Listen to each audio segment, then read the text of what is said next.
Welcome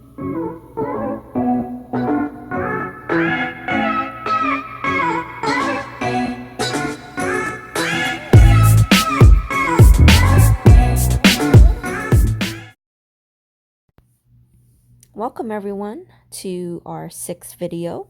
Thank you for joining us.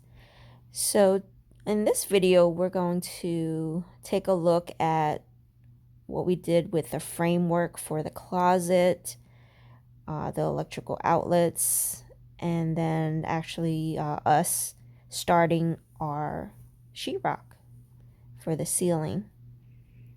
So the old framework that we had was for wood panel for the closet.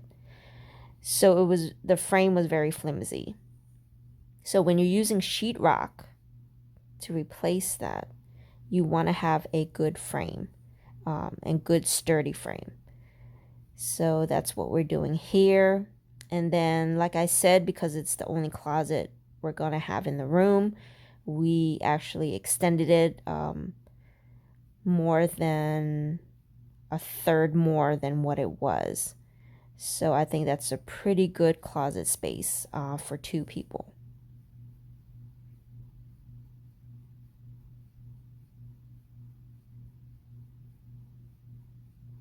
So the framework wasn't that hard. It was just trying to decide how far we wanted it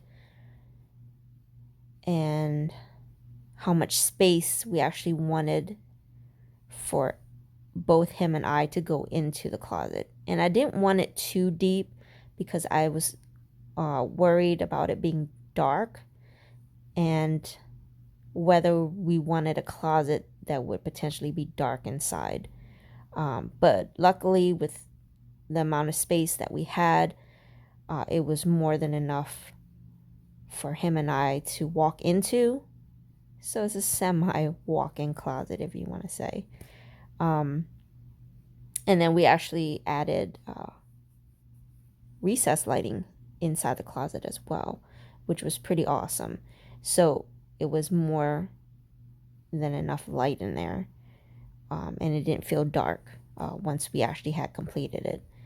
But I'll show you that in another video. So this is just him nailing it in. I mean, not nailing, screwing it in the boards. So we would be ready to put sheetrock in for our new closet.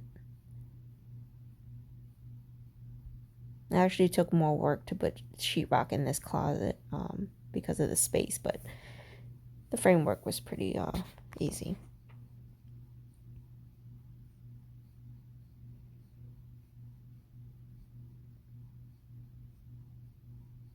And there was a lot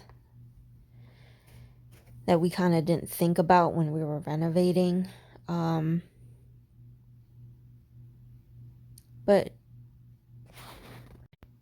sorry, I was distracted by my puppers there. But yeah, when you're renovating, there's so many things to think about, especially like the electrical. And this is me showing you, because we wanted to add the recessed lighting, we had to refigure the electric work.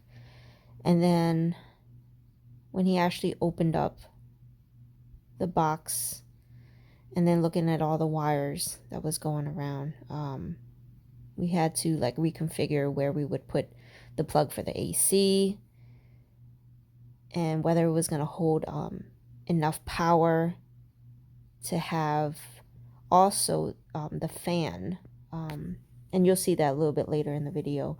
We wanted to put a fan in the room too, so we had to do new wiring for the fan to put in the ceiling. So yeah, we didn't really consider all of that, but luckily my husband was able to kind of figure that out and get that done.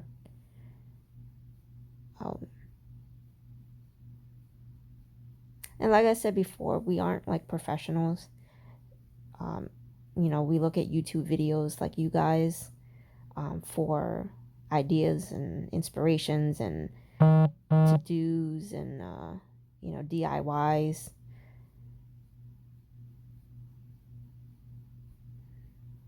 So if you're looking at this and you're cringing a little bit, I apologize for that.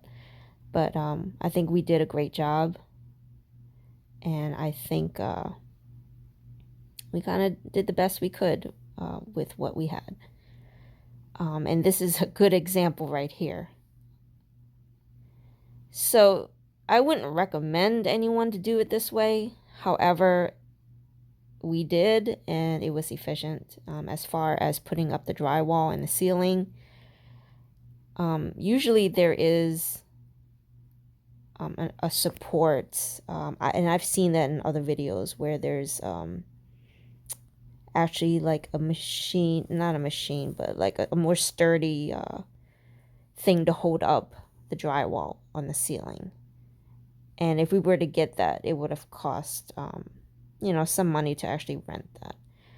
But what we did was we kind of put like two of our woods here together and then kind of slid it across to hold up the drywall while two people were, screwing in the screws. So whether you do that or whether you don't, for us, it worked. So this is our first board here. And it was just nice to see that this first board went up.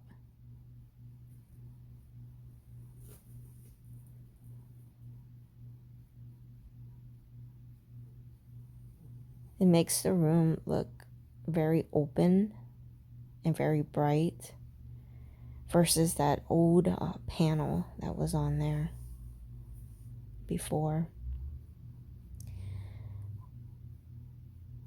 So there's a lot of screws that you have to put in, and you have to make sure that you have enough support as far as your ceiling joists.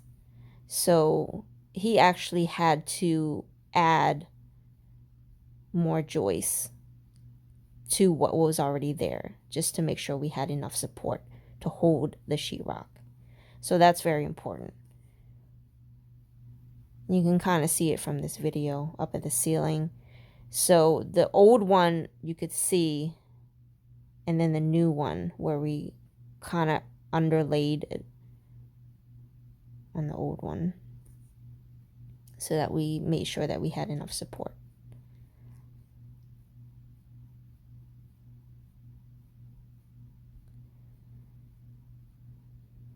So this is our second board. So once we got going, it went pretty quickly as far as putting up the ceiling. The walls were a little more tricky, and I'll actually kind of show you that in another video. And it was just tricky because of the windows and then having to actually, cut your board around the windows, your measurements, and then the closet, drywalling the closet was very tedious, just based on measurements and trying to get that done.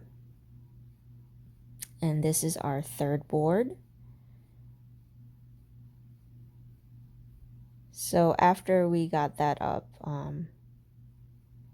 it's just nice just to see the ceiling, come together. And you can see actually from the top where we're going to put the fan, you see that hole. And I'm sorry I didn't record that part, but that's where our fan is going to be. We wanted to, additionally add a fan into the room, even though we had the AC system.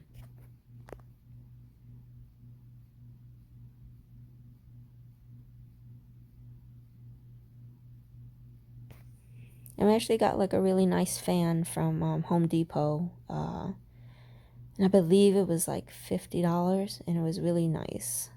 So I can't wait for you guys to see that when we put that in. And that's, of course, after all of the mudding, sanding, and then painting. And I can't wait for you guys to see that too. But yeah, everything is, step by step and one day at a time. Especially when it's just the three of you and you're kind of doing things step by step. You're not really sure how to go about it, but everything worked out for us. And I'm sorry this video is a little long. I wanted to always keep the videos like pretty short, but I wanted to make sure I got all of that in for you guys to see. So this is the start, and our next video is going to be more about the walls, and I'll see you next time.